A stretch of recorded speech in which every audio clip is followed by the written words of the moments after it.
এদিকে দেশ ছেড়ে পালাতে গিয়ে বিমানবন্দরে আটক হয়েছেন সাবেক পররাষ্ট্রমন্ত্রী ডক্টর হাসান মাহমুদ ও সাবেক প্রতিমন্ত্রী জুনায়েদ আহমেদ পলক।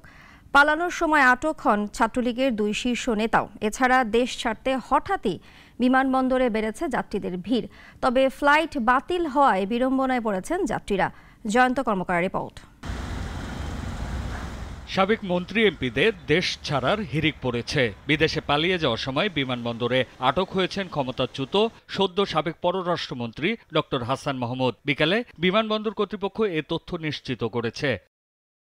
দেশ ছেড়ে পালানোর সময় বিমানবন্দরে আটক হয়েছেন সাবেক প্রতিমন্ত্রী জুনায়েদ আহমেদ পলক। বিকাল 3:30টায় বাংলাদেশ বিমানে দিল্লিগামী ফ্লাইট ধরতে বিমানবন্দরে উপস্থিত হলে ইমিগ্রেশনে তাকে আটকে দেয়া হয়। এ সময় বিমানবন্দরের ভিআইপি গেটের বাইরে অবস্থান নিয়ে উচ্ছ্বাস দেখান উৎসুক জনতা।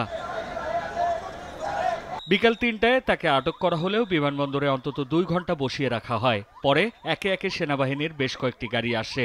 এরপর কয়েকটি গাড়ি বহরে করে কঠোর নিরাপত্তায় সেনাবাহিনী তাকে ধরে নিয়ে যায়।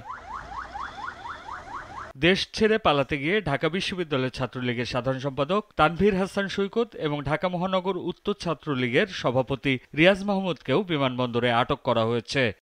এদিকে দেশের পরিবর্তিত পরিস্থিতিতে বিমানবন্দরে ঢল নেমেছে যাত্রীদের। বিমানবন্দরে বহির্গামী টার্মিনালে তাই তিল ধারণের ঠাঁই নেই। এরই মধ্যে অন্তত 10টি ফ্লাইট বাতিল হয়, ভোগান্তিতে পড়েন অনেকেই। আজকে ফ্লাইট বাতিল, আগামীকালকে আবার ডেট দিল। বোর্ডিং পাসটা সবকিছু হয়ে গেছে, কিন্তু ফ্লাইট হইতেছে না। ফ্লাইট হইছে 11:30টার পরে, যেগুলো পরে সব বাতিল। সংশ্লিষ্টরা জানিয়েছেন বহির্গামী যাত্রীদের কঠোর নজরদারি করে তারপর যেতে দিচ্ছেন বিমানবন্দর কর্তৃপক্ষ, যাতে করে এই সুযোগে পালাতে না পারেন কেউ। জয়ন্ত কর্মকার, নাগরিক, ঢাকা।